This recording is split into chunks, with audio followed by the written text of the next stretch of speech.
back too. Oh, good. I have it on my phone, but that's it. Yeah. All right. Well, welcome everybody to the sparkling new 2024 edition of the Historical Resources Committee. It's going to be a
Hello?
Hello?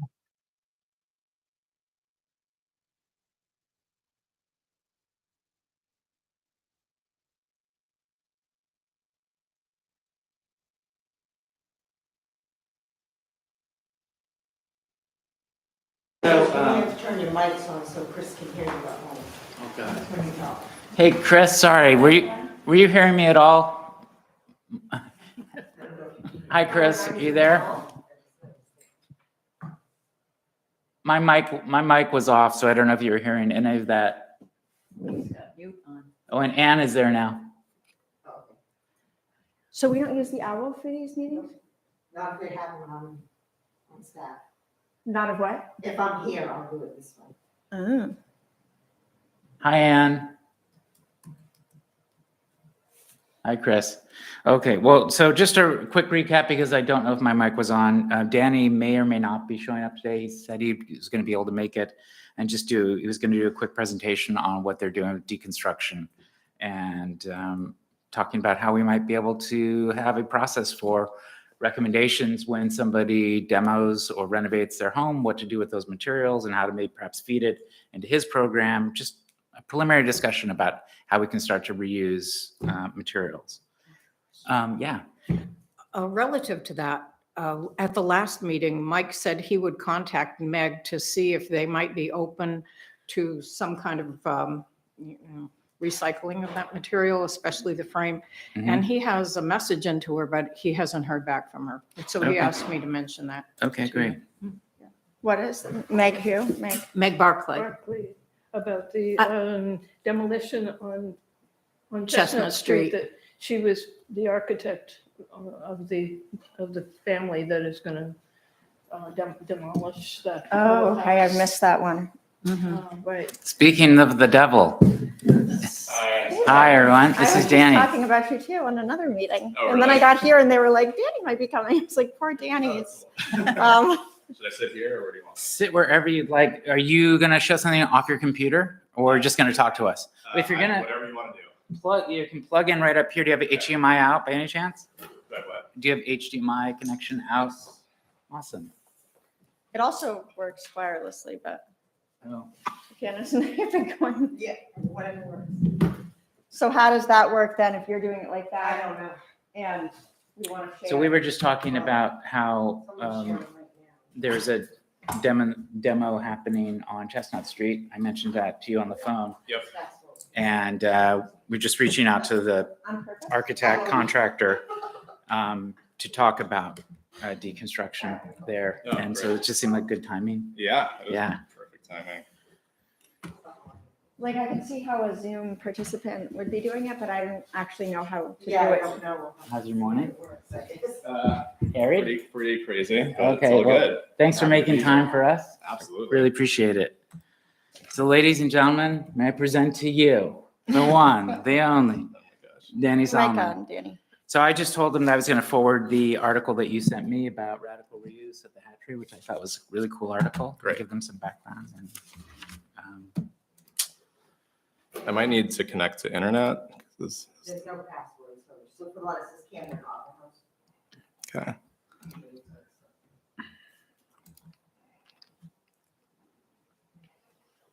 is there anything happening at St. Thomas or even at the Curtis Island Lighthouse that might be generating materials that would be something that Danny would be interested No, in? there's a vestry meeting tonight at St. Thomas, but so far nothing's been discussed. Okay. Maybe tonight.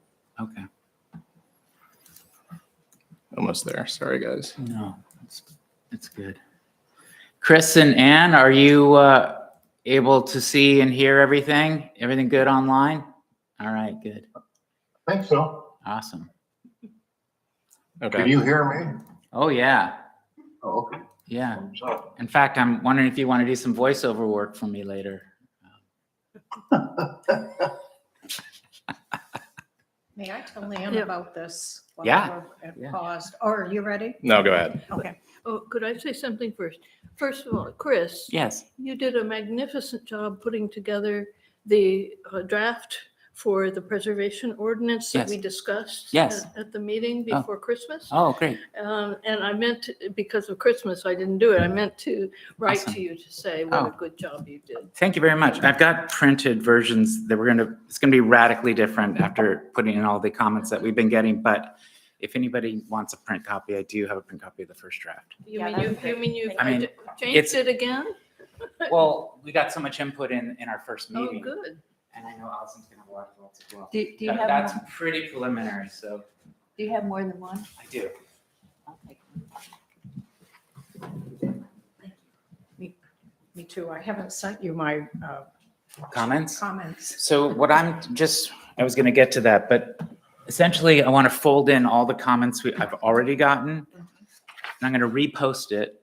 So please don't put any comments on the one that's already online, and then put all your comments into the new one so we can start folding that in. And I want to make sure that when I put it up, if anybody has technical issues or can't access it, please let me know right away, because I really want everyone's comments and feedback directly in the document. So Yeah, that's nice. yeah. So When will you send that out? Like, I think this weekend. I okay, need a couple days. Yeah. sure. All right. But if anybody has any like easy comments, like remove this or consider this block of text, just email it to me and I'll fold it in before I post the new version. And I'm really looking forward to sitting down, talking to you about the big picture of this, also obviously any specific feedback, but just the big picture of it too. So You want to do that separate from, I do, unless you want to make it part of today. I think, we just always have to be, I'm one select board member, and so, Yeah, our continuous problem is this liaison system where it's, I can kind of speak for I can give my idea of what the select board might want or not want. But, we don't always agree yeah, on things and priorities. And I definitely know with this particular initiative, I'm by far the most, the person with the most history on this type of thing, and probably the most in terms of personal interest yeah, also. yeah, So thinking about, chances are almost everybody else will be more work to get on board. Just trying to be yeah, realistic, Yeah. because it's a relatively foreign concept for, certainly the general public. And So just to let you know where we've kind of landed at our last meeting, which included Jeremy and Megan Wright out from State of Maine. We had a pretty extensive conversation and, talked about objections and problems and what have you. And we know it's going to be a process. And what came out of that was the recommendation that we go to the select board, I'm thinking in February, and just do a very short presentation oh, there you go. of what we're up to, the high level message, the high level reasons, and just to let everyone know it's in the works. So it becomes, basically, some advocacy, but also just making sure that we're not just working in a silo and nobody knows what we're doing. So does that make sense to you on the topic? And I would love to run that by you before we present to the select board, or maybe. Totally. Yeah, that's where I think I can probably be Okay. helpful, is looking over a presentation and saying, okay, yeah, this they're going to need a little bit more background on, or Okay. yeah, especially maybe highlighting things, mentions in the comprehensive plan, and to put into context that it's been an ongoing thing. And that's perfect, because then that doesn't put me in. Yeah. I want to avoid being in the position for too long of like a go-between between you Sure. guys and the select board, because I know this is an issue where I might not be a perfect, select board probably isn't perfectly aligned Yeah. on this, or who knows, maybe we'll be surprised and they'll see Yeah. a presentation and they'll say, oh, okay, it's a Okay. no-brainer. But that's Okay, what that we'll do. sounds We'll great. meet in a couple weeks and great. Before you close yeah. that, you said you were going to do something with this document this weekend? Yeah, so basically, I'm going to take the comments we've already received. Jeremy had a lot of input, and incorporate that. If anybody has any salient comments from this first draft that maybe they didn't put online in Okay. Google, but they want to email them to me, Okay. I'll fold those in as well, and then repost a brand new, cleaner document for everybody to put additional comments in. And also, I'll start working on the presentation to the select Okay, board. so I have time to go through this and edit or Yeah, comment absolutely, absolutely. do. before, This weekend, yeah. Or wait till I repost the new one if you'd like Yeah. as well. It's up to okay, you. all right. Yeah. So this one is without incorporating Jeremy's comments? Yes, this is the first, let's just have something to start talking about. So Okay. I pounded this out on the basis of Castine's historical preservation document, Sacco's, and then the discussions that had come out of 2010, 2011, and discussions we had recently. I just kind of tried to incorporate everything and create a starting point. So that's all it is. And there's already been a lot of like, get rid of this, and that has not happened yet. So, Okay. um, And would you consider that the idea was to kind of make it the minimum that would qualify us as, CLG, right? that's the hope. Like, how do we have a streamlined enough ordinance that we're not going to get as much pushback but still has enough of a weight that it's actually doing something. And we're looking at taking on the same approach that most towns, most CLGs have taken, where there is the preservation ordinance, and then there's separately the design manual, and that gets developed after the fact. And some CLG dollars can actually go towards the payment of a consultant who can work and help develop that. So that's really where the details would be, is in the design manual, and that would come after the fact. And did Jeremy have concerns about like town staff time or things like that? Well, in our proposal, what we've been advocating for is having a historical preservation officer. So in this, adding a staff position, or it could be an appointed staff position, but basically, and that could be partially funded by the state of Maine as well, to administer this. But he really pushed back on that, and he wants to keep it within his domain. And he does not see this as an onerous addition of tasks and process. So he thinks that current staffing will be able to administer the ordinance. So we're going to move forward with that plan. And mostly it was based on budget constraints. He said there will be no money for that. Yeah. So That I think is true, because there's been a lot, and you'll see at this January 25th meeting, maybe, the one about where the budget committee is, I touched base with Audra about this again this morning, that meeting is happening, where the budget committee is going to invite other committees and people to advocate for projects. But there's already been push for additional staffing in various areas, and, like $65,000 for better crosswalk signals by the middle school, and, all kinds of stuff that I agree with Jeremy there, that coming to the town, and if it were 100% funded by the state as part of being a CLG, then that would be a different story. But it'd be a tough sell right now to add another staff. Megan was saying we'd be looking at probably like 40% funding. So Yeah, Interesting. Megan Rideout had a lot of input for this next draft, so, Yeah. I'll be looking forward to Yeah. what you come up with for. don't set the bar too high. Yeah. So maybe Jeremy feels that once it were all implemented, it wouldn't be a big staff burden. we said maybe down the road, we could relook at that, see how it works using existing staff, and then, address that in the future. But he also said from past experience with CLGs and the kinds of things we're talking about, that he didn't think it would be that much extra administrative work, which we thought in drafting this, it might be, but he's very confident that he was thinking Shenley would really be able to take on most of what's required here.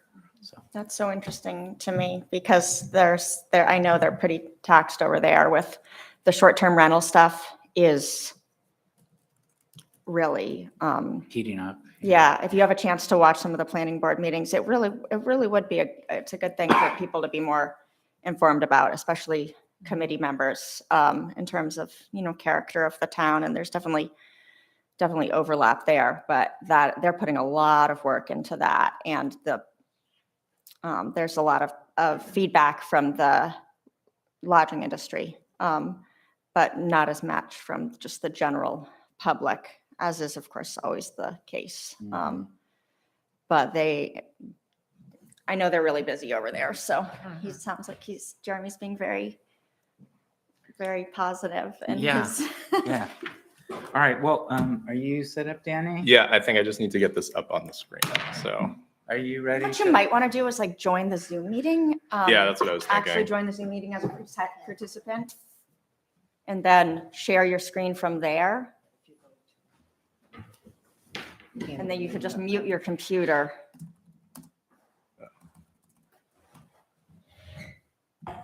Then we don't have to mess with the inputs on this thing. Yep. Just hover over this. Click on it, maybe. There, that's- Oh, so That's Jen, easy. you don't Thank live you. stream from the computer then? No, I do it from this computer. over That's here. why you don't have trouble, because that's what I was trying to Yeah, I do do. it from here. We have a Oh. separate computer just for you, for the YouTube. And one for Zoom. Okay, that's why I was having so much trouble with that computer. Okay. Almost there.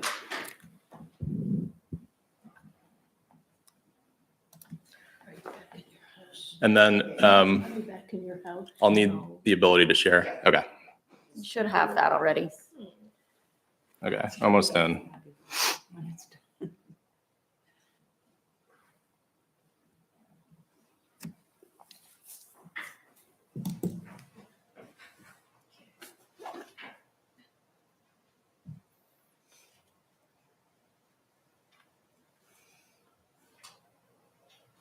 While we're waiting, at the select board meeting tonight, I was looking at the agenda, and there is discussion of one thing that I thought might be relevant to us, and that was the 180-day extension of the moratorium for the Piers Docks floats. That's on the schedule for tonight. So I'm not sure how long the presentation will be. I may have to leave. It's a little short. after, yeah.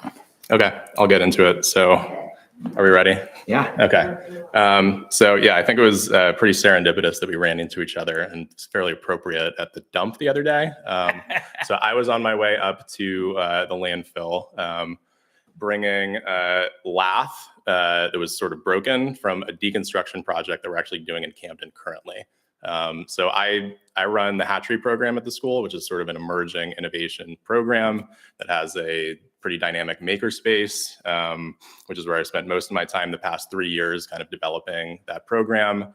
And a really important component of that is what we're calling radical reuse, which is we're not buying any new materials. We're only sourcing materials from our region's waste stream for projects. I've worked at other makerspaces. I worked at Cornell University and their fabrication facility. And I see the importance of bringing these types of programs back into education, but the downside is often it's very wasteful because we're not thinking in a forward manner about the end of the life cycle of those projects. So that's sort of the connection I think that we've been making here. So just to show you really quickly, this is the house that the owner reached out to me about possibly saving. He's going to turn this in. He was first thinking about renovating it. It's a house from 1890 that is completely uninsulated. It's been vacant for like 40 years now. And after kind of pricing it out, he decided to have it demolished and build new.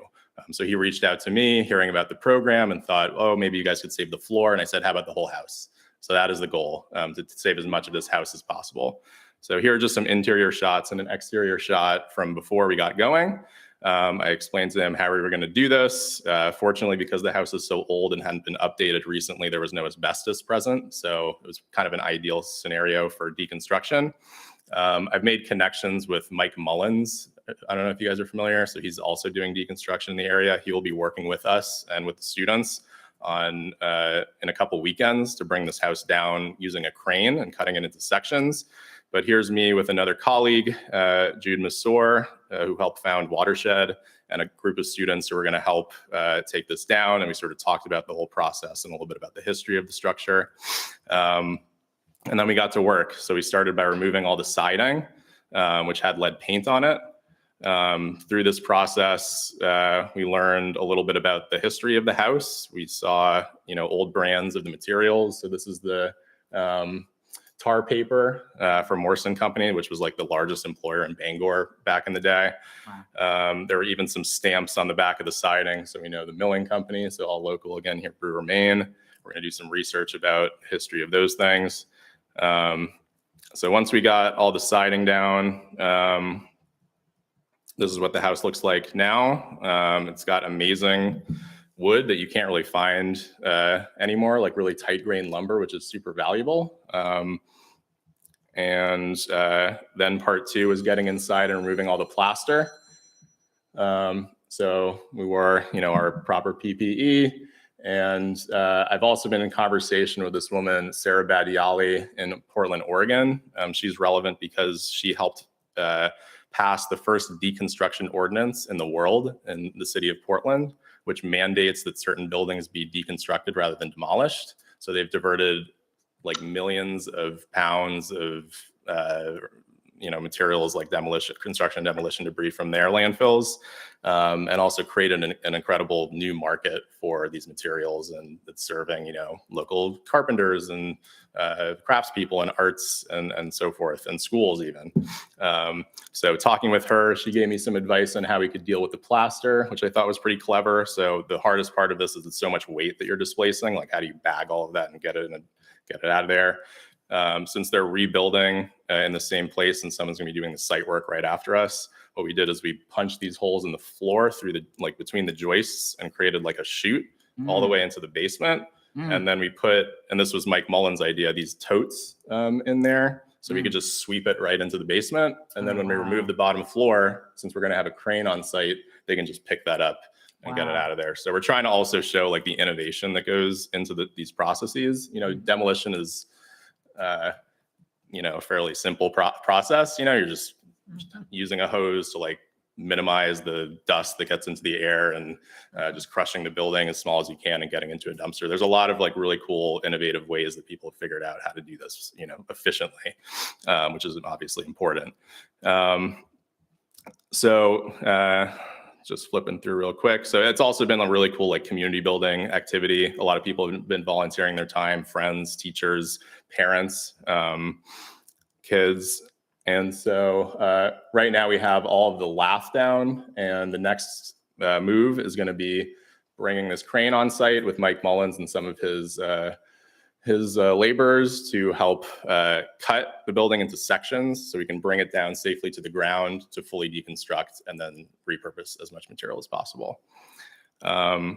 I'm going to just sort of flip back in time a little bit now. I don't know how much we want to show here, but I want to show you like a little bit about what I'm doing at the school and how we're reusing this material and some of the things that I've been working on with the students. So let's see. So we start with like a few like foundational projects. One of the waste streams that we've tapped into is at every lumberyard, there's material that they say is like degrade. So it's materials that they pull out of the pile that they can't sell to contractors, or they, is deemed sort of unworthy of being sold to contractors and customers. So this was at the beginning of my time at the school. This is a degrade pile of lumber that would have cost $4,000 had we bought it new. It's still usable. It just has minor imperfections. So teaching students that like these things are not waste, getting them to see the potential in this material is really important.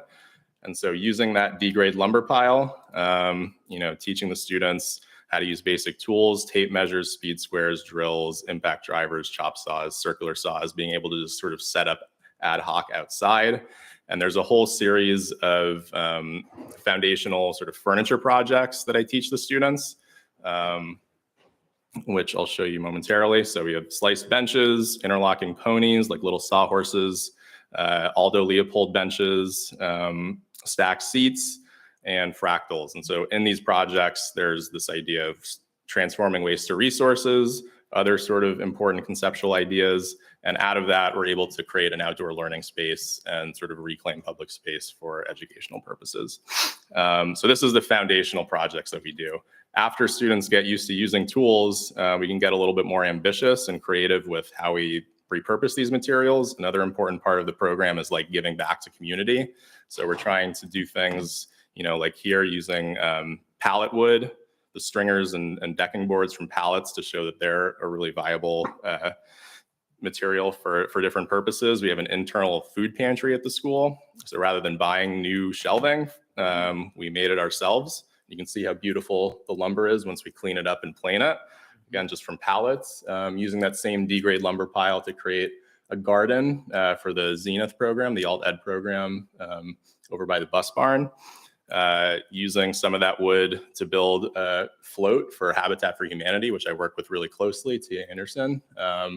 This was from 2 years ago at the parades. And then teaching the CTE students who are working at Midco School of Technology, using this as like an example of how to frame a building, and then deconstructing it so we can reuse the materials again. So in 20 minutes, they took it all apart, and there's the pile that we could use again. Wow. Now that once the pieces get shorter, we can still use them. So thinking about like, at what point do we give up on this material? Well, not yet, because we can make new connections. We have the elementary school, only a walk away through the woods. So we had our students go over there, measure their little bodies and their little furniture pieces. They needed some outdoor furniture as well. So we took our seating. They had to redesign it and rescale it to fit their size, build it in a period, sort of play around with it and imagine how they're going to like it, bring it over and get their feedback. And they really enjoyed what we did. And we even got them involved a little bit in the construction process and putting some linseed oil, which is like a very natural finish, onto the wood. And that's become a regular curricular project from now on. Those students, pioneered that. And now each group that I have builds more benches for those guys and talks to them about the importance of reuse. A lot more stuff with the elementary kids. We're also talking a lot about this idea of designing for disassembly. This is an important part of, the idea of reuse in the construction industry. So how do we build buildings that, we're thinking at the end of their life cycle, they could be more easily taken apart and repurposed. So just an example of that. We have prom, which always has like an elaborate backdrop, but it's only for one night. So how can we think about prom differently? So these students, their prom was medieval masquerade. That was the theme. So we looked at like building a castle, as sort of the entryway with a turret, and using cardboard that I sourced just from dumpsters as the skin. And again, wood from that D-grade lumber pile. We built this frame, decorated it, put it up in a day. And then when the prom was over, took it down, broke it all down. And then what could we do with that material again? Well, I have a student who lives at Beveridge Farms, and he needed a chicken run for his chickens over there. So we took that same material, repurposed it to build a chicken run, charring the wood because that's a technique, a Japanese technique to like preserve it outdoors. Also gives it a really nice sort of aesthetic look. And now he has a chicken run with what used to be a castle. So from castle to what we called Cluckingham Palace. Do you work with the theater company, like the play? A little bit, yeah. I'm trying to also get them to sort of think in that way. They certainly reuse a lot of their materials for their productions. We're also thinking about the economics of this on a small scale. So how waste streams can become revenue streams. We have a ski sale at our school, and a lot of skis that don't get sold are basically on their way to the landfill. Obviously, they don't break down very easily, so we want to divert that. So using more materials from pallets, the stringers, we came up with a Ski-Adirondack chair. It's like an Adirondack ski chair. You've probably seen these around before, but they're pretty pricey. This is like a pretty common price selling them on Etsy, all from waste. So we're not spending any money on the materials. The skis are perfectly good, and the wood is for free from pallets. Another example of this was during COVID. The school had to get rid of all of its seating in the cafeteria because it wasn't CDC compliant for social distancing. They could technically only seat one student at this booth that was really meant for like 6. So they had to quickly scramble and get rid of all of the seating, reach out to Habitat Restore and other places, and no one seemed to want to deal with it. And then the principal said, well, maybe the hatchery can work with it. So all the students helped me take it all apart. We did the math. It was like $10,000 worth of material. All we had to do was, deconstruct it, reimagine what it could be, which is actually a good sort of creative exercise for students, rethinking what they could make out of it. And so these students thought that the seating components had sort of a shape of like a planter. And so they made a vertical planter out of that, which again would be pretty expensive, but we bought on Etsy, all free material. We used the metal from the seating to build a lumber rack,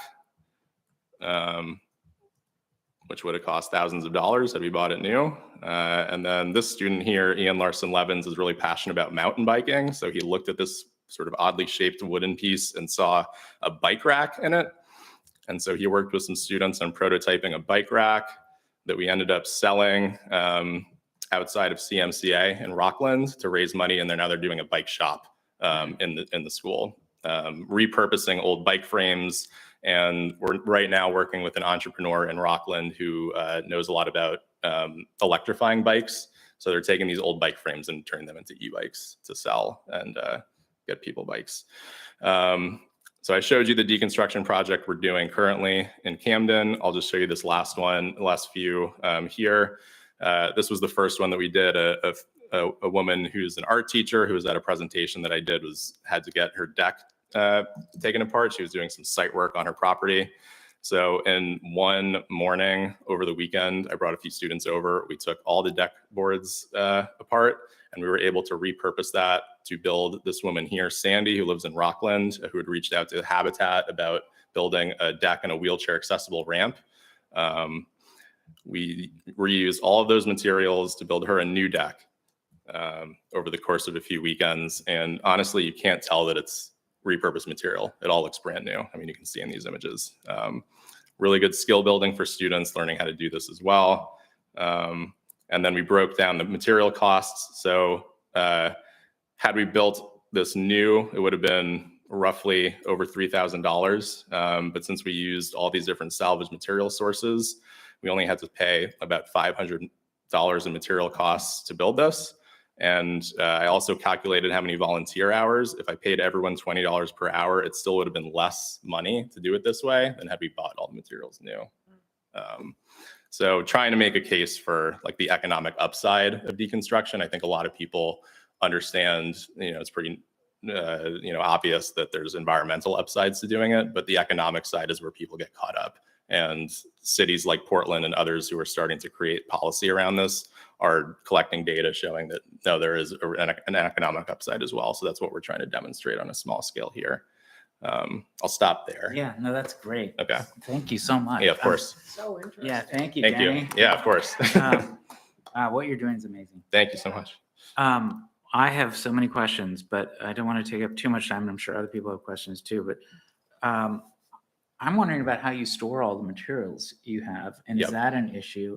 And if the town had a more, instituted process or way for contractors in town to recycle material, storage of that material and distribution of that material would be the big challenge. Yep. So I'm curious, how you deal with it at the school, and also how you imagine if it was up leveled and there was, more houses participating in a program like that. Yeah, absolutely. Yeah, it's a really important question. So at the school, since the program is expanding, I'm constantly having to adapt to that expansion and figure out creative ways to store materials. Ideally, they're not being stored for that long.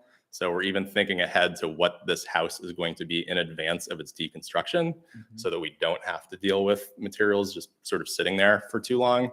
And this is actually going to be the first time that we not only use these materials for our projects, but reach out to the rest of the community, artists, interior designers, people who would be willing to sort of use this material, and we'll catalog all of that so we can show, hey, this is what one house can do. Like, these are all of the different things that we could do with one house. So yeah, it is a bit of a challenge logistically, and in sort of thinking forward to if we were to do this on a larger scale, as a town, I think we would need to both have the sort of deconstruction industry piece figured out, but also the warehousing and the flow of materials. Currently Habitat's Restore is I think the only local place that takes materials like this for the most part, and they're typically accepting more furnishings and interior things rather than raw building material. They do have some. Right. So I have been in conversation a little bit with people about how we can start something like that soon. I think it's going to take some time, but maybe now is the time to start to really advancing that conversation further. I have a feeling I know what you're going to ask.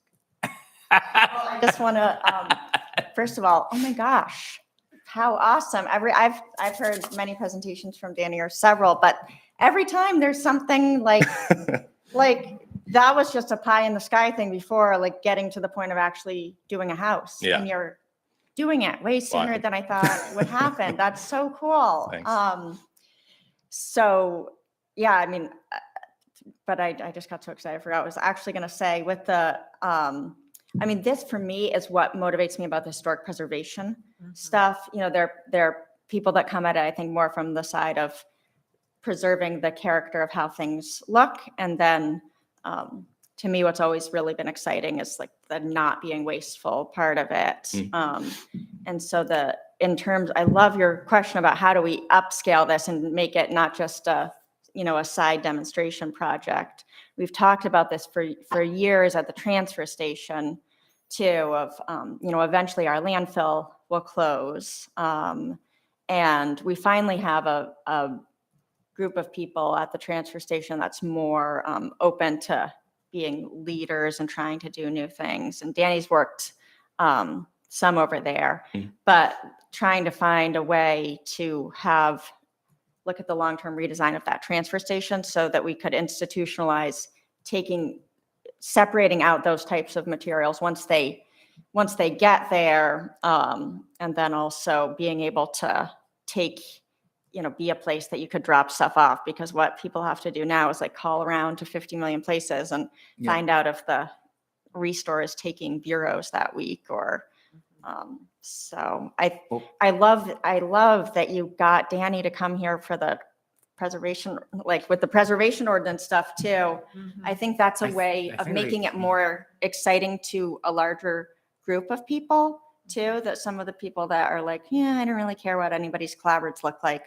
But they really don't want, all this stuff to be wasted. So Where my mind goes to immediately, and maybe this is too big picture, but we've had so many discussions about the Historical Society buildings and the restoration that needs to happen there. And I wonder if there's some like really up leveling, but we need facilities for archiving town documents. I mean, this is something that every major department in the town needs. And what a beautiful thing it would be if an archiving facility was made from archived and deconstructed material. Mhm. It seems poetic. Mhm. So trying we have to, a building that might need to be taken down over at the Historical Society too. I've actually on my list of things to do is to show you those buildings.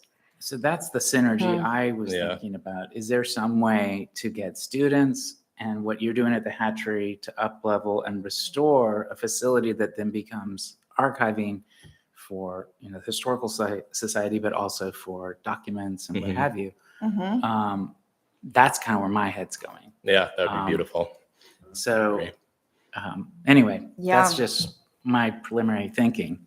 Did anybody else have any questions for Danny or comments? Or Chris, Ann? They did a thing. Very nice. I That's just- what we've been wanting to do for, 40 years. No, I applaud them, and that's terrific. Thank you. I just wanted to say that, am I on? Can you, I just wanted to say I am absolutely awestruck because you took me from, damn it, they're gonna tear down another building because I'm an ardent preservationist, Mhm. to this is so amazing. And what you're doing and what you're teaching is so important. I just wanted to make sure that this is being filmed as part of the meeting, and Chris, doesn't that go up on YouTube? Yes, it does.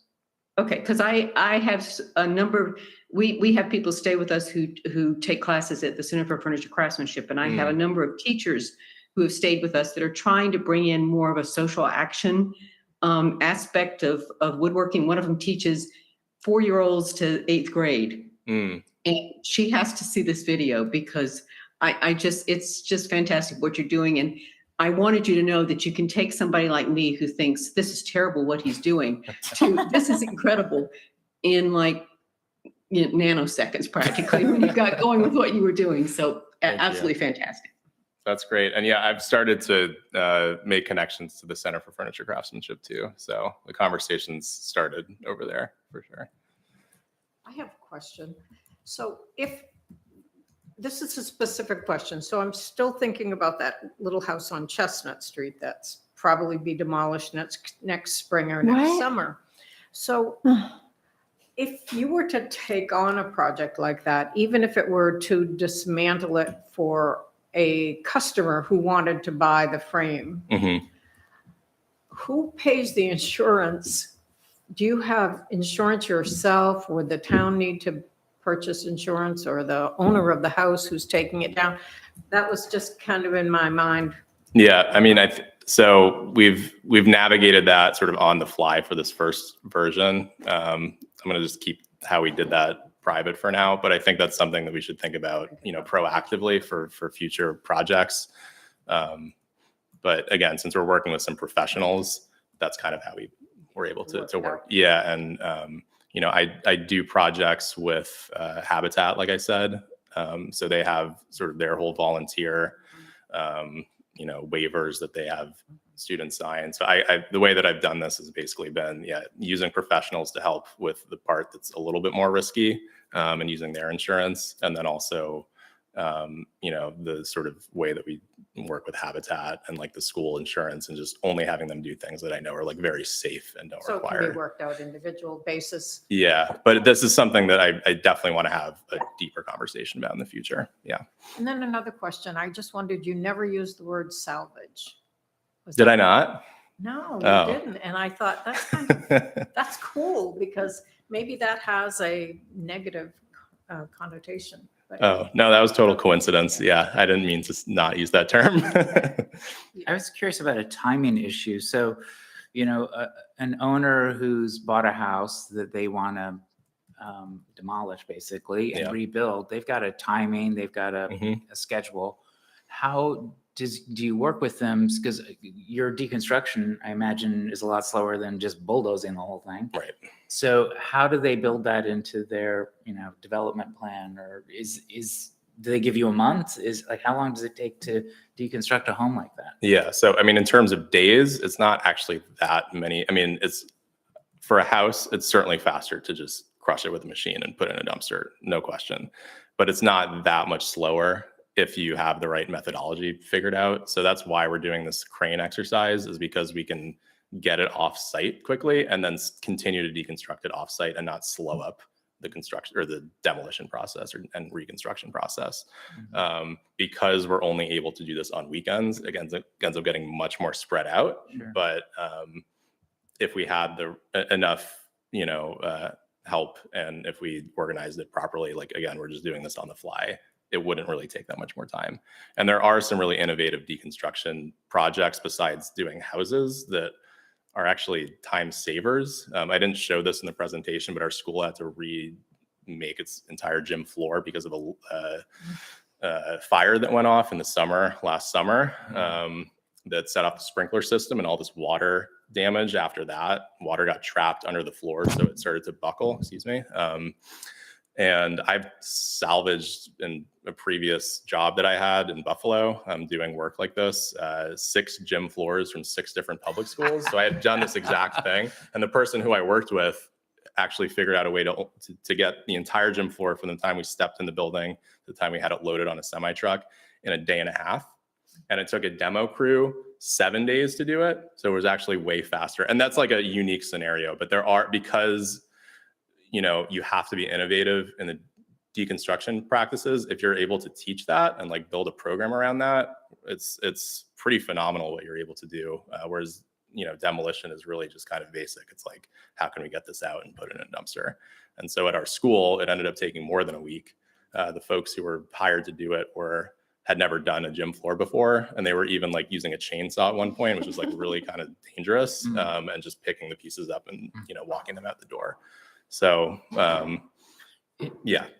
In a best and brightest scenario, like here we have this amazing process set up, and and we're using best practices from Portland, Oregon. So Yeah. if I'm a homeowner and I am donating my materials to the program, am I getting tax relief? Am I getting any compensation? Apart from the feel good, what's in it for the homeowner? Is that something that they have worked out in Portland? That's a good You know? question. I don't know if there's a tax break, but I'm sure Sarah would be willing to loop in at a future meeting. And she could definitely answer all those questions. In fact, she's written a book, which I intended to bring, but I don't have it with me, that is a playbook to help other cities create similar legislation, and also the other kinds of like flows of materials and businesses that and how to start those. And it was published within this year. So we have kind of the textbook for doing this if we want to use that. That's And great. What's her name, Sarah? Sarah Badiali, Badiali. Well, I'm going to talk to you offline, but I'm really hoping that you might consider some kind of role here on our committee on an ongoing basis to help institute this and to interface with our preservation ordinance and our efforts with the Historical Society, because you'd be such an asset for the things we want to accomplish here. He's a So- Camden resident too. Did he tell you that? Are you Yeah, I still- live right up on Washington Street, so I yeah. live on Washington Street.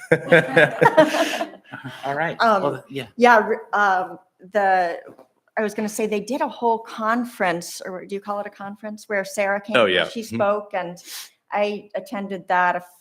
I'm. It was my that- first year, yeah. Yeah, Mhm. and I went because I think actually Beatty had reminded me about it, and this woman spoke, and it was all about this deconstruction ordinance and how they went about it, and it was really good, and a lot of people, they got a pretty good turnout there too, and I think it's another way too of accomplishing our goals.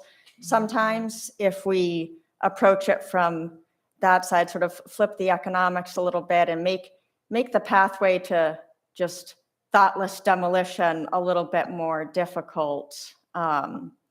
But one of in terms of like the immediate benefit for the homeowner too, I would say is our landfill fees, like demolition fees, are going up Mhm. all the time. So it's really, to demolish a house you're looking at over $10,000 Right. usually just in dump fees. Right. That's, so the more, especially, those, we keep increasing those fees, and then it's going to continue to go up, especially as we have to haul all that stuff away further and further, so. I would imagine donating those materials would also be perhaps tax deductible, right? Wouldn't that be considered a donation to, I don't know. Yeah, I mean, I think what it would be avoidance of the cost of Yeah, demolition right. immediately. You have to get the labor to do it, but sometimes if you Mhm. can, if there's enough in it for the deconstruction contractor to be able to get value out of those materials, then they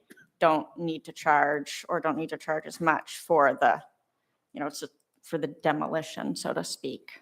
Yeah, this is sort of what we're trying to break down right now. So like, yeah, if there's this sudden removal of $15,000 just from demo fees or whatever, what was that what you said? Yeah, I mean, it So around obviously there. depends. It's $200 a ton Yeah. is our demo fee now at the landfill. So, Yeah. um, So everyone can win. The demo contractor now doesn't have to deal with the house, right? It's less time for them. They're still Mhm. having to deal with the foundation, so they're not losing work. Mhm. And they generally hate seeing houses like that torn down anyway. So they're happy that someone else is going to take that off their hands. Mhm. And the homeowner can win because now it's that much less money to do the demolition. And then, if you can create an industry around repurposing and reselling those materials, then whoever does the deconstruction work also benefits. Another person I could possibly loop in, and I have to run like right after this, is the fellow who I worked with in Buffalo, who is a deconstruction contractor, and he also owned an architectural salvage business where he resold materials. So he did kind of both sides of that same operation. And in the deconstruction, or in the architectural salvage facility, he also had like a business incubator. So there were people there who could immediately use those tools to start to play around with business ideas. So it was a really interesting model that's worked well for him. Yeah. Yeah. Yeah. Wow. Thank you so much. Yeah, absolutely. Yeah. Yes, bravo, thank you. Yeah. I love the little history part about the building Very supplies nice. that were used to, and Mm. the tar paper, like, Mhm. that's just great little fun facts about the types of things used and how you took pictures of that. We Yeah. found film in the wall too that I'm gonna like wartime film. Yeah. Wow. So Really? We're gonna unpack the history of this house a little bit. Yeah. it's Do you- wild. do you Medium have- format film. Do you have historians work with you so they can record? I'm gonna reach out to These some kinds of people in the things? area. Yeah, to Yeah. do that with us. Well, have you seen the stuff Pat's written, or a lot of these people, like have you guys been over to this? Where is the house? Brookside. It's on Brookside Ave, which is or Brookside Street, which is Oh. off of Belmont Ave. It's like a side street. Is that little dead end? Yeah, it's that little Yeah, dead yeah, end. yep. Mhm. Oh, But we do generate, especially Pat, articles in the papers, and if there is a point in your process where that kind of promotion or public awareness would help with your Yeah, no, I program, would that love That's to do an something, article. yeah. Once we get through this Yeah. rain weekend, that's a little stressful, but yeah. All right, absolutely, it's take something care. to talk. Thank you. Thanks, Thank you so Danny. much. Take care. Thank you. That was exciting. Wow, Yeah. cool. On so many levels, the educational level. The Yeah. educational level is amazing. Yeah. He can talk also about, he went to architecture school and really speaks eloquently about how he changed his path with what he was going to do with that education and his values. And he's really an interesting person to talk to. Yeah. Really knowledgeable about community planning and development too, and affordable housing. And the more, good job, Chris, the more you could reel him in. I've told him before, you'd be great on the Historic Resources Committee, but Yeah. it's, that's awesome that you, So many connections. I'm gonna handcuff him. yeah. All right, so back to our agenda. So we've talked about, Danny and the ordinance. Quick budget update. I've put together a budget and talked to Pat about it. I want to talk to Allison about it.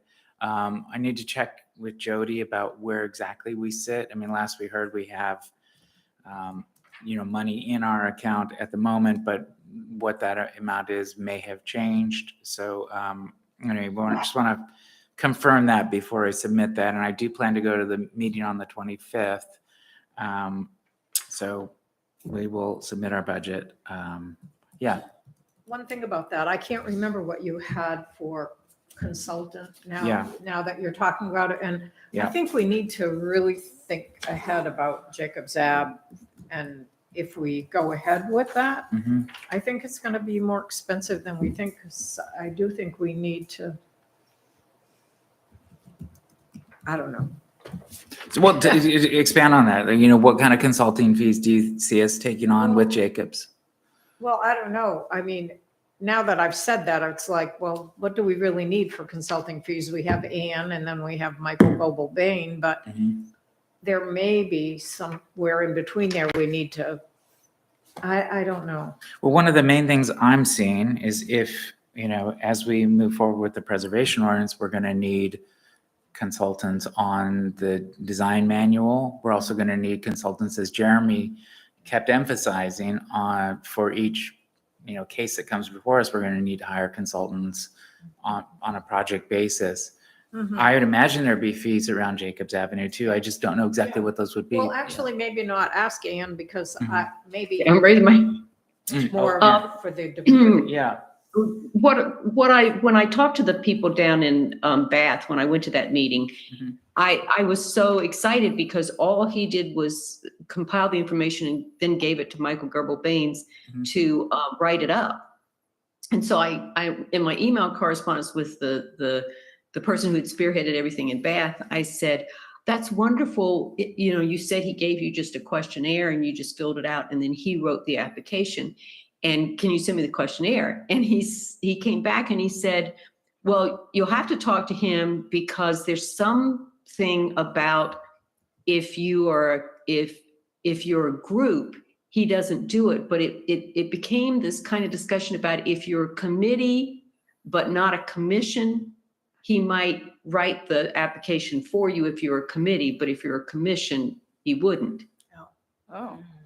So I feel like we need to try and get as much writing done by him, Mhm. because it's always easier to edit than to write. Mhm. And so if he even just writes part of it, and then we can work from there, I think it could be done without having to hire a very expensive consultant. I'm free.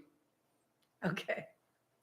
Okay. Good, Great. let's do it. Yeah. Yes. I mean, I'm free money-wise. I'm not as free time-wise, but I'm free Yeah. money-wise. Yeah. Yeah. I think Okay. the difference between a commission and a committee is that the commission has to be comprised of people who are professionals in that particular area, right?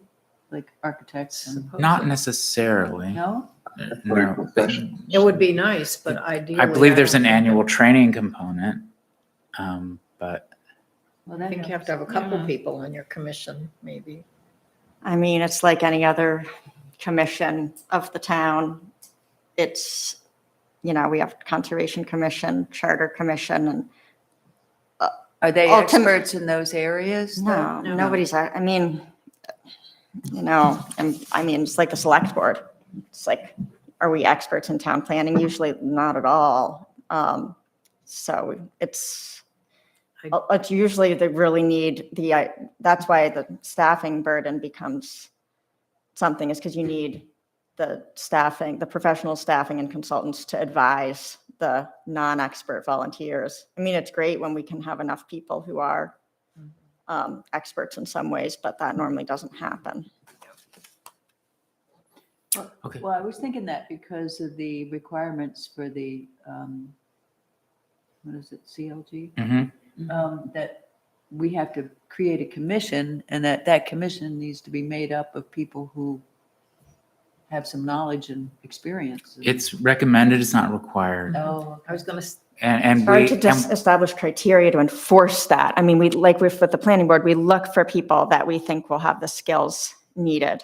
But ultimately, you know, The it is what it is. the ordinance as written simply converts this committee to the commission. okay. So the membership would be as is until replacement came up, but it's pretty much spelled out in there.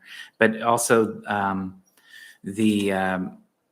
there is an annual training from the state of Maine that Megan gives to commissions and to CLG towns. So we will be participating in that, and hopefully being up to speed on latest, Maine preservation policies and what have you. Can you So- participate in that without being She's putting Commission, us that on would her be- mailing list now. I don't, would be, I mean, because that's the kind of thing there normally is, if it costs something, there normally is some money in the budget, and there could be more to send committee members, even if we're not a commission yet, to start sending out people to trainings. And I know the Yeah. Conservation Commission went to some stuff. Yeah. That'd be interesting to see what training they get. agreed. With the budget, I want to make sure that we reiterate, because I discussed this with Audra again, that we definitely are trying to get away from having committees have their own budgets, as in like their own micro nonprofits within the town. So I think that whatever you put in the budget can probably be, what may end up happening is that some of those things get distributed to other town budget lines. So, for general, consulting and engineering, and so spending some time looking over the town budget and all the different, the categories that already exist might be good too. And to not be too disappointed, or if you, it just might not be that, okay, we really don't want to do that, where we have the committees have their own pots of money to just spend from. It should be part of it should be the committees advising the town on putting more money or less money in existing buckets, I guess. so Does that we make should have sense? put our input that we need a publication and it's going to cost about this much money. So please be aware, Budget Committee, that Historic Resources needs $3,000 for a brochure or something. Yeah, I would think it'll be things like that, like and there might be some things that Audra thinks, okay, this should reside in a totally separate area, but what was more likely is that Audra will say, okay, well, the printing and communications line, I'm asking for more money in that this year because there are multiple committees that want to be publishing things, and we're also going to try to put out a town newsletter or something like that. Mhm. So because it becomes so difficult to track over the years when committees have multiple lines within their own budgets, and then they don't spend something within a fiscal year, and then membership changes, and then their expectations that are developed, like we should have this much in our budget, and still in this line or that line, and it's been in the past a source of contention, and it's we just can't do that. That's when it gets to the level where a committee wants that much control over, like maybe some of them are even start raising money. And then that's really much more appropriate for a separate nonprofit organization outside the town. So we just want to be like a little bit careful about that. That But makes sense. The only question I have, and you kind of addressed this last time, but I'm still not quite clear on it. Hypothetically, we feel like there's something that we need to do as a committee. How do we know that there's the money for that when we start, before we've actually committed to that project, know what it's going to cost? But at this point, it's just a concept that we think we're going to move forward with this year. How do we know if those dollars are sitting there for us if we don't know what that project is yet? You know what I mean? so this is where, if you haven't figured it out yet, enough to know that there's going to need to be a funding request, then it might not be ready for having money available to it. If there's a case to be made for having, discretionary money available for various things, then maybe there is a case for that. There's more typically the select board has a contingency that, you can come and make a pitch. But the committees, and this hasn't been like super enforced maybe with the HRC at this point, but the committees really are supposed to be working on things that the select board has designated as priorities. And then, so theoretically, it's things like that the select board already, and the town manager and department heads already know, okay, we're trying to do this. We're waiting on a recommendation from this committee about this thing that we already identified. The HRC has been able to do a lot of other things that never went to the select board. And because it's been perceived as positive and it hasn't created a problem really, it's been a while since it's ever had to come to the, auditors had to bring something to the select board and say, well, we've got this committee working on this thing and they really want to be able to pitch this to you. And then they come to the select board and the select board ends up shooting it down or something. That hasn't happened because everything, there's been no real problem. But eventually it does happen where if you become too able to just save and spend money without any, going through the select board or the budget committee, it always leads to a problem eventually. That's at one point the whole Conservation Commission quit over this. And it was really a misunderstanding, I think, that, they really felt like they had this money that was theirs and it got used for an intern that the Conservation Commission had hired. But they didn't feel like that was supposed to come out of their reserve fund. They wanted to save that for some future thing forever. And it was really unfortunate because it was a misunderstanding, but they got really upset that, that the town manager had spent that on this intern and it was not with their approval. And so we're just trying to do a better job of like defining expectations, especially when you have money that's been sitting there for a long time. Like the HRC. So trying to spend that money that the committee's been fortunate enough in the past to be able to just carry over from year to year, I think. Well, obviously, I'm going to talk to Jody about this, but you probably know better than she maybe even. Should we have the expectation that those dollars that have sat there that have just gone forward with each budget, those are going to go away, that it's going to be wiped clean and we'll be starting at square one? Or will those dollars move forward in the next year's budget? Or I'm guessing that it's Audra that ultimately does this. And if there's I think you should acknowledge the existing funds and say, but if the plan is to just keep, what is it? What do you have is like an $8,000? last number we got was 7. That's a lot of money for a committee to have. And to just say that you want to just keep it as a reserve fund, it just doesn't make sense. See, I think we just kept thinking, well, we may do Elm Street and we better hold on to that. And then Elm Street, went on the least priority Mhm. basis. So maybe we could give up that, but then we need to make sure the budget that we're putting in this year has enough in it to cover everything that we need to do. Yeah, and I understand why that's happened in the past. There have been other administrations or different town managers have had different philosophies about it with how much committees operate independently or not. And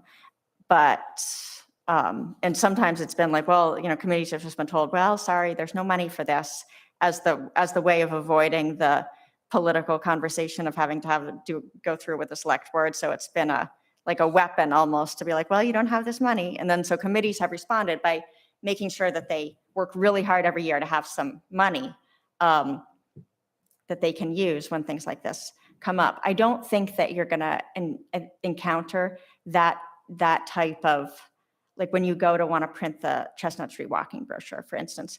I think as long as Audra's been made aware of that, and that would be a good one maybe to be able to say, we can use our $7,000 that we've had there, that can fund some of these things.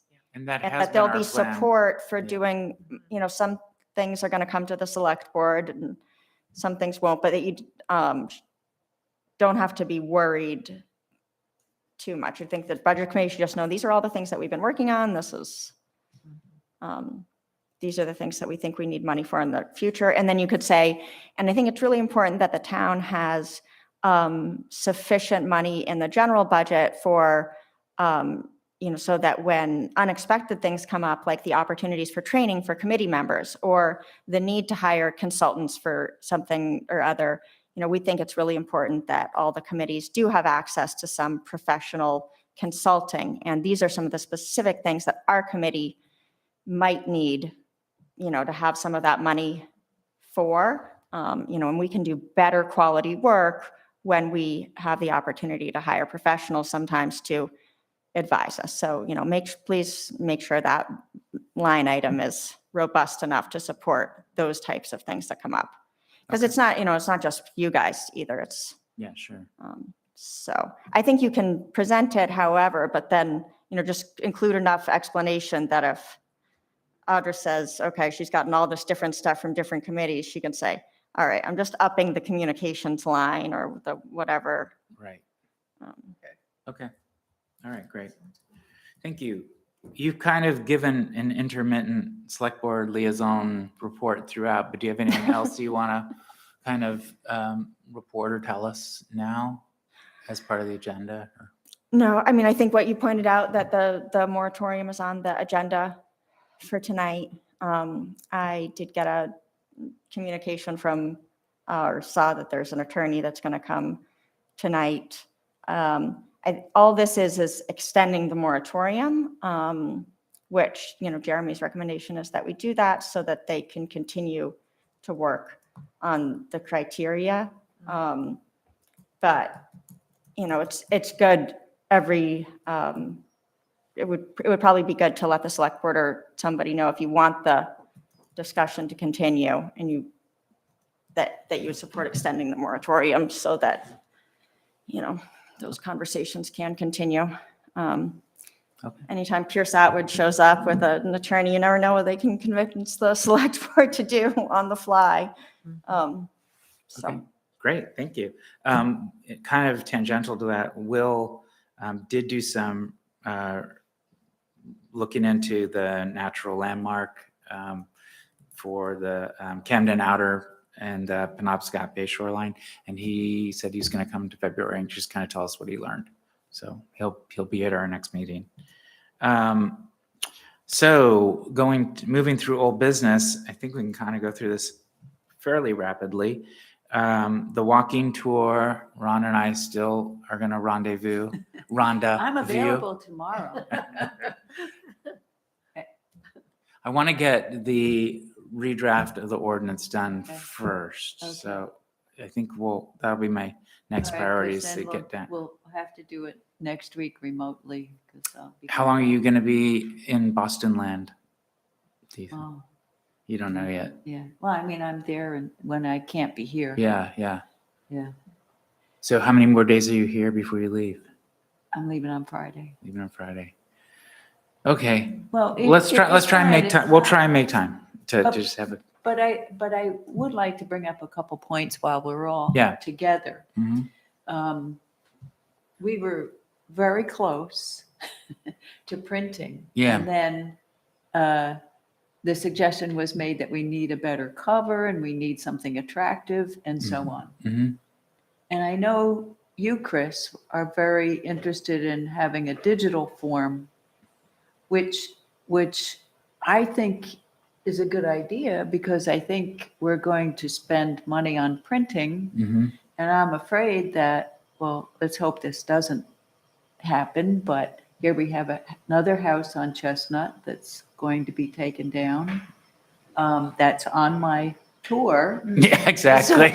So what do I do about that? Right, At least digital's a little more right. flexible. But then that's going to take an effort to figure out how we're going to do that. And I don't think, first of all, I'm not the one to do a design cover, and I'm, I can put things together once we figure out how we're going to do it. Where's it going to go? Yeah. How are we going to access a digital tour? That sort of thing. I've got everything. That part I know. I can dump into it, but Yeah. So the tech side I got. That's no problem. I got but you that. guys, you have so much to do. No, now. because that's not going to be the challenge. And my vision is a hybrid. So people need to be able to walk into the town office and grab a piece of collateral and walk with it. Okay. So it's how do we simplify what they're grabbing in the office down to the most basic thing, so Right. that they've got something to take a map and some basic overview on why they're Well, doing this. It's big. It Yeah. will unfold. And we can do that tomorrow. Yeah. If we really want to. We need a cover, but. Yeah. Yes. Well, there were a couple of artists in town that I don't know really well, but Molly, who does the Molly O cards. I mean, I don't know her. I bought cards from her when she puts them out on her doorstep and I leave my check and stuff. But, what about, I mean, I would go talk to her and say, would Uh-huh. you like to do a Like to cover? design a I mean, cover? people are really generous, and there are lots of people that are hidden in Yeah. these homes around here who have talents that we Yeah. just need to brainstorm. Maybe there'll be somebody who would do a cover for us. Yeah. What's is there, what kind of a cover do you want? Just Well, one? it's a fold, the tour is a fold out piece of paper, like what they call a Z fold. So it folds in half and then like a map. Yeah. And so our idea was that we can do that, but instead of it starting with house number 1, it'll have a cover that will be Oh, enticing yeah, for yeah. people to pick up the map Mhm. and use it. But we need to make that happen, Like come up with a cover and, yeah. Like, And graphically design it so we can incorporate it into the digital Hmm. data that I have now. Well, it seems absolutely an appropriate budget item Maybe to Colin put a Page little would bit. just What's that? paint us up something real quick. I What? bet Colin Page would. Do you know him? I do, not personally, but I know who he is. Yeah. But yeah, I mean, or just some photos if, if Chris is willing to. Yeah. If I can ever be helpful with drone, I can take any kind of drone shot you guys want of anything ever. If that's ever helpful. Okay. All right. Maybe you and I need to chew on that a little bit and, Yeah, And what about the money to pay somebody? yeah, Now, exactly. Again, back to the budget. I mean, it's just even a stipend for So- a little bit of art direction and art. this is exactly the kind of thing that I think the rearrangement of the budget might inhibit. Because if we had an idea and we had somebody to do it, we could just do it instead of going through the process of, I mean, I think that's also the danger of it too, sometimes because, people it feels like whatever we're working on, it feels like, oh, well, this is worthy and we should pay somebody $1,500 to paint this thing or to create this thing but what I've had to slowly learn is that, what I think is important isn't what everybody thinks is important sometimes. And if you have every committee be able to say, well, we want to hire this consultant, or it's not that anything I'm hearing right now sounds like terrible. It's just that I think it has become that way in the past, where it's like all of a sudden the select board, right? We go through the warrants for everything the town has paid. And all of a sudden somebody sees, why do we pay $3,000 to this company for this? And it's Audra that has to defend it rather than, but you could there's nothing wrong with making a case for saying that you want to have some of this money available for discretionary things because you want to be able to pay artists and consultants, and you can say that. I think we're just avoiding. In the past, sometimes the committees have said to Audra what they want, and then Audra's been expected to put that in her recommended manager's budget, and then the budget committee looks at that, and then they make their recommendations. So it's a difficult. With some of all these different little projects, it's hard for the town manager to be pitching that. And then you do end up with really problem committees occasionally. Now, you guys aren't one of them. But when they say, well, the HRC gets to have $7,000 in their budget, why can't the Harbor Committee have that too? It spirals. So it's like a matter of fairness. And but I think we're just trying to make it so that it's a little bit more transparent too, like the whole, how do things get in the budget? And everybody has to kind of pitch their ideas to the budget committee, and then everybody has their chance to say, well, we don't think the town should be spending money on this or that. And usually everything kind of goes through, but we are getting just so many more requests. And if we say yes to all of them, it's the middle school teacher, the middle school principal who says that safety on Knowlton Street is really a problem and they need this and that. And we say, sorry, no, there's not $60,000, but there is money to do this or that. It so quickly becomes, but if you say yes to everything, then it gets really expensive for everybody. So that's what kind of the budget committee is supposed to be, is to help gauge, I think a lot of the time people do want to do these things, and voters will usually, we argue all about the snowball, for instance. Every time you put the snowball out to anything related to the snowball out to voters, they support it. So just to say to the, if you need a bucket of money for discretionary funding, make a pitch for it. And Okay. Great. So you could work with Chris to sort of have an idea of how much you might need for printing, right? And I have an idea. yeah, and then you can figure out how we should pose it to the town. Yeah. Yep, absolutely. Great. Absolutely. Yeah. So I'll make time on Thursday. How's that work? Is that going to work for you? This Thursday? Yeah. I have something in the morning. No, I have something. But this is part of our educational duties, in the ordinance. Yeah. Yeah, I have something at 10, So- but. Thursday afternoon? The afternoon is good. Yeah. All right, great. We'll meet then. All right, so moving on. Bell Tower, I don't think there's anything to talk about with the bell tower. Are we good on? Nothing on the bell tower, right? Nothing new? Nothing on the bell tower Okay. yet. All right. Maybe tonight. Anything new on Curtis Island? We got a lot last month. No, there's, things happening, but it's nothing to report.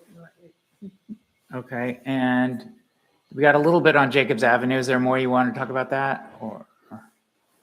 I'm just carrying the papers back and forth with me to Virginia for the next month and a half. Okay. So So we're in the process of trying to decide if my husband needs to have some surgery that he'll have here. If he doesn't, I'll be back in. Thank you, Rosalie. I'll be back in Maine in mid-Feb, well, for a little bit next week, but then come back here and then I'll be back in mid-February. If not, I won't be back until like mid-April. Okay. Okay, I do have something for. Oh. Okay, well, Anne, I have this historic New England article that I want to get to you. Should I mail it to you? Because it's about homes for the millions and it's all about bungalows and things. And I think you need it like right now. So how can I get that to you? Well, I will be back on Pearl Street for about 8 days, starting the 16th of January. So if you mail it to me right now, my mail's being held, so it should be there when I get there. Okay. Will do. Thanks. All That right. sounds great. All right. Thanks. All right. And then I told you, we'll be coming next week to talk about the shorelines. And is there any new business we need to talk about? I think we've really gone pretty good today. Are we ready to adjourn? Chris, did you have anything you wanted to talk about, or are we good? I'm fine. Okay. It's really nice having Danny Solomon. Okay. All right. Well, then I move to adjourn the meeting. Do you have a So second? moved. All right. Good. Thanks, Can everyone. you do it online? Keep an eye out for the revised document, and we will move forward from there. All right. Thank Okay. you. Thank you. Thanks, everyone. Next week. All right.